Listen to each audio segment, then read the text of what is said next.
అందరికీ నమస్తే. లాస్ట్కి ఈ గురుకుల్ హాస్టల్స్లో పిల్లలకు ఎందుకు ఫుడ్ పాయిజన్ అవుతుంది, ఎందుకు చనిపోయే కాడికి వస్తుంది, సేమ్ ఈ స్కూళ్ళలో మధ్యాహ్న భోజనం కూడా వికటిస్తున్నది అనేది అంటే ఫైనల్గా ఒక రీజన్ మాత్రం చెప్తున్నది గవర్నమెంట్. ఏడు దాకా వచ్చింది కథ అంటే అయిపోయినాయి, కురుకురేలు అయిపోయినాయి, చిరుతిండ్లు అయిపోయినాయి, అప్పలు అయిపోయినాయి, హాస్టల్స్లో గిన్నెలు గడకపోవడంతో వచ్చింది అదే అయిపోయింది. చిన్నారెడ్డి గారు అన్నారన్నమాట. లాస్ట్కి ఏడు దాకా వచ్చిందంటే సీతక్క చెప్తా తినాలి మనం, ఎందుకంటే వీళ్ళు మంత్రులు కదా, వీళ్ళంతా మన ప్రతినిధులు, మనం వీళ్ళు చెప్పింది తినాలి. ఖచ్చితంగా కొంతమంది హాస్టళ్లలో ఉండేటువంటి వాళ్ళతో కూడా కొన్ని లింక్స్ పెట్టుకొని అవన్నీ ఏమేమి జరుగుతున్నాయి అవన్నీ కూడా బయటికి తీస్తాం. ఆ అధికారులు ఎవరైనా అట్లాంటి వాటి కుట్రలకు తెరలేపితే వాళ్ళ మీద క్రిమినల్ కేసులు పెడతాం, సర్వీస్ నుంచి కూడా రిమూవల్ చేస్తామని కూడా ఈ సందర్భంగా హెచ్చరిక చేస్తాం. అదే చెప్తామంటున్నా, ఆధారాలతో చెప్తాం. అదే వెనక రాజకీయ పార్టీ ఉంటారు, ముంగట ఎవరో ఒకరు వాళ్ళ అన్యాయాలు వాళ్ళకి సంబంధించిన మనసు చెప్తాం. మాకు డౌట్స్ ఉన్నాయి, ఈ హాస్టల్స్ లలో జరిగే వాటి మీద మాకు డౌట్స్ ఉన్నాయి కాబట్టి మేము వాటితో వివరంగా చెప్తాం. అర్థమైంది కదా. లాస్ట్కు అటు ఇటు పోయి బీఆర్ఎస్ మీదకి వచ్చేసింది. వీళ్ళు రాజకీయ పార్టీ ఉంటుంది, వాళ్ళు ఇప్పుడు ఏంది వీళ్ళ అనుమానం ఏంది, సీతక్క అయిపోయినట్లు అనుమానం ఏంటంటే ఈ హాస్టల్స్లో ఉండే ఆఫీసర్స్ లింక్స్ ఉన్నాయంట, బీఆర్ఎస్లో లింక్స్ ఉన్నాయంట, కాబట్టి పిల్లల మీద ఇవన్నీ చేసి ప్రభుత్వాన్ని బదనాం చేసే ప్రయత్నం చేస్తున్నారంట. మరి నిన్న చెప్పినాయి ఏంటి ఇక ముఖ్యమంత్రి కూడా ఒకటి వచ్చింది. ఈ ఎట్లున్నదంటే ఏతులు వెంకటాయ అంటే ఊరవతలకు చూద్దామన్నాడంట ఎవరో, ఏతులు వెంకటాయ అంటే అట్టే ఉన్నది కథ. మళ్ళీ వెంకటాయనతులు ఫీల్ అయ్యారు, అది మన పాత సామెతనే. అయితే దీని మీద పొద్దుగాలు వచ్చింది. గురుకులాల్లో తరచూ ఫుడ్ పాయిజన్ ఘటనలు చోటు చేసుకోవడంపై సీఎం ఆగ్రహం. లేని వార్తలను ప్రచారం చేస్తూ విద్యార్థులు తల్లిదండ్రుల్లో భయాందోళన సృష్టిస్తున్నారని, వారిపైన కఠిన చర్యలు తీసుకోవాలని అధికారులకు ముఖ్యమంత్రి ఆదేశం. లేని వార్తలను ప్రసారం చేస్తూ విద్యార్థులు తల్లిదండ్రులు భయాందోళన సృష్టిస్తున్నారని అంటే చచ్చిపోయింది కూడా నిజం కదా. సీఎం గారికి పాపం ఆ చనిపోయిన ఘటన మీద సీఎం ఇప్పటిదాకా స్పందించలే. ఒక అమ్మాయి ఆయన బిడ్డేనా, ఆయన మనవడా, ఆ పేదల బిడ్డ శైలజ చచ్చిపోయినట్టు కాదా, ఆమె ప్రాణం కాదా? ఇప్పటిదాకా గవర్నమెంట్ స్పందించలే. బాధ్యత ఉన్న ప్రభుత్వం అయితే ఇట్లా ఒక్కొక్కరు మాట మాట్లాడరు, ఎవరు తిప్పాలని మాట్లాడరు. ముఖ్యమంత్రి ఇప్పటిదాకా స్పందించలే. పొయ్యి ఆడ ఓం బిర్లా బిడ్డ పెళ్ళికి పోయిండు, మరి ఈడ మన బిడ్డ సావు, కనీసం ఆ బిడ్డ సావు కూడా ఎవరిని ఓనియలే. ఆ బాధ అనే విలేజ్ పక్కన తెలుసు కదా మనకు, ఊళ్ళకే ఓనియకుండా మొత్తం మూసి పడేసినారు. ఇది బాధ్యతనా మీకు? ఇవి వాళ్ళు లేని వార్తలు చేస్తున్నారంట, చర్యలు తీసుకోవాలంట. అసలు లేని వార్తలు ఎక్కడి నుంచి వచ్చినాయి, లేని వార్తలు ఎక్కడి నుంచి వస్తాయి అంటే ఫుడ్ పాయిజన్ అయింది అబద్ధమా? ఉత్తగానే టైంపాస్కు పిల్లలను భుజాన మీద వేసుకొని పోయినరా, పిల్లలు కడుపు నొప్పి వచ్చి వామిటింగ్ వచ్చి తల్లడిల్లినరా? మన జిల్లాలే కదా, మనం చూస్తే కదా మాగనూరులా. అంటే వాళ్ళు ఉత్తగానే అంతమంది పిల్లలు, 30 మంది పిల్లలు, అంతమంది 100 మంది పిల్లలు ఉత్తగానే టైంపాస్కి ఇచ్చిండ్రా? కడుపులో నొప్పి అని వాళ్ళందరూ బాధపడుతూ ఉత్తదేనా అదంతా? అవి వార్తలు ఏం కావా? లేని వార్తలు అవి? బాధ్యత రాహిత్యంగా మాట్లాడుతున్నాను. మీకు ఇంతకన్నా ఇంకొక ఇంపార్టెంట్ వార్త, ఇవి వీళ్ళు ఏమన్నారు మీకు తెలుసు కదా, ఈయన తెలుసు కదా ఎవరో, వాకిటి శ్రీహరి. ఈ అమ్మాయిలందరూ కూడా కొంత మధ్యాహ్నం ఇక్కడ బయట పోయి చిరుతిళ్ళు తిన్నారు బయట, అందుకే ఇలా జరిగిందని అంటా ఉన్నారు. వివో గారు చెప్పిన దాని ప్రకారం పిల్లలు ఏదైతే తినుబండారాలు తిన్నారో 100% దాని వల్లనే అయింది. అది ఒకవేళ ఫుడ్ వల్ల అయ్యి ఉంటే స్కూల్లో స్టాఫ్ కు ప్లస్ స్కూల్లో ఉన్న వర్కర్స్ కు కూడా ఫుడ్ పాయిజన్ అవ్వాల్సి ఉంటే అది కాకపోవడం, అది వీళ్ళ తినుబండారం వల్లనే ఖచ్చితంగా చెప్తాను అని చెప్పి ఆమె చెప్పడం జరిగింది. ఏదేమైనా కూడా టెస్టింగ్ రిపోర్ట్ వచ్చిన తర్వాత నిజానిజాలు తెలియడం జరుగుతుంది. వాంకిడి గురుకుల పాఠశాల అని చాలా హైజెనిక్ గా ఉంటుంది, అక్కడ పిల్లలను చాలా మంచిగా చూసుకుంటారు. అది ఒక్కటే కాదండి, మా గవర్నమెంట్ వచ్చినాక ప్రతి గురుకుల పాఠశాలలు కూడా ఎంత మంచిగా చూసుకుంటారు తెలుసా. ఇంకో ఇది అన్నం నమ్మాలి మనం. గురుకుల స్కూళ్ళలో మధ్యాహ్న భోజనంలో పెడుతున్న అన్నం ఇది, అంత మంచిగా చూసుకుంటారు.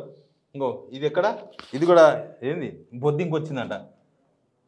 ఎక్కడొచ్చింది బొద్దింక? ఇది ఎస్సీ బాలికల హాస్టల్లో సాంబారు చట్నీలో రెండిట్లో వచ్చిన బొద్దింక.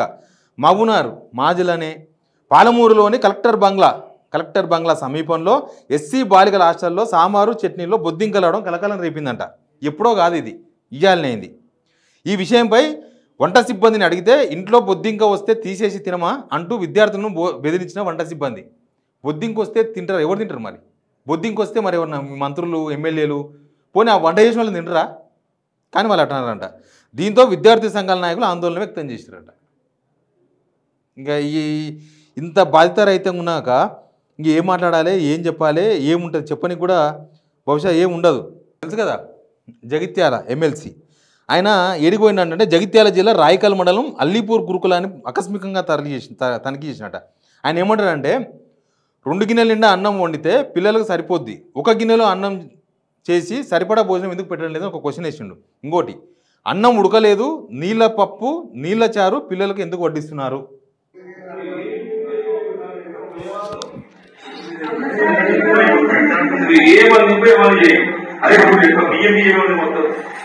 బియ్యం ఉన్నాయంటున్నాడు.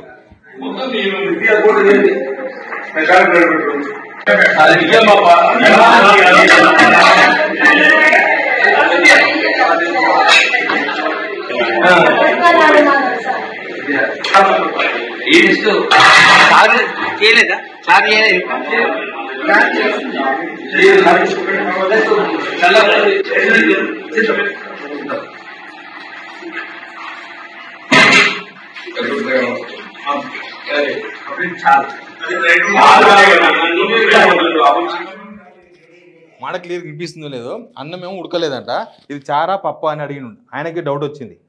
తర్వాత మా చిన్నారెడ్డి పాపం పెద్ద మనిషి విషయం నేను కూడా గమనించా, పత్రికలో చదివా. వాస్తవంగా పోదామే అనుకున్నాను నేను. ఇంకా ఆడ కూడా ఒక గట్టి ఎమ్మెల్యే అక్కడ ఉన్నారు. మాలాంటి వాళ్ళం అక్కడ పోతే కూడా వారి నియోజకవర్గంలో మేము ఇంటర్ఫియర్ అయినట్టు అవుతుందని పోలేదు.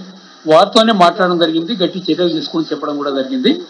నేను విన్నది ఏమంటే వంట పాత్రలు ఏదో శుభ్రంగా కడగలేదు, మధ్యాహ్న భోజనం వికటించి కొంతమంది వాంతులు చేసుకున్నారు పిల్లలనే మాట విన్నాను.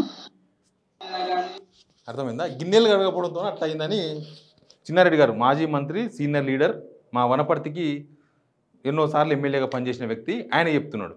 ఈయన గిన్నెలు అంటాడు, ఒక ఆయన కురుకురే అంటాడు, ఒక ఆయన చిరుతిళ్ళు అంటాడు, ఒక ఆమె అప్పలు అంటది, ఒక ఆమెనేమో బీఆర్ఎస్ అంటది.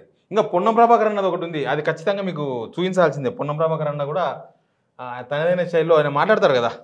ఏమంటున్నారో మినిస్టర్ పొన్నం ప్రభాకర్ అన్న ఏమంటున్నారు ఒకసారి వినండి.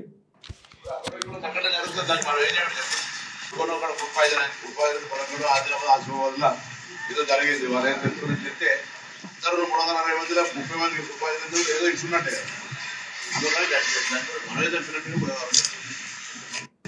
అక్కడ ఇక్కడ సంఘటన జరుగుతుంది. దానికి మనం ఏం చేయాలి? అక్కడ ఇక్కడ సంఘటన జరిగితే మనం ఏం చేయమంటారు చెప్పండి మమ్మల్ని అంటున్నారు. ఏం చేయాలంటే మరి మీరు ఓట్లు వేయించుకొని మంత్రులు అయ్యి ఏం చేస్తారు? ఉత్తగా టైంపాస్ ముచ్చట పెడతారా?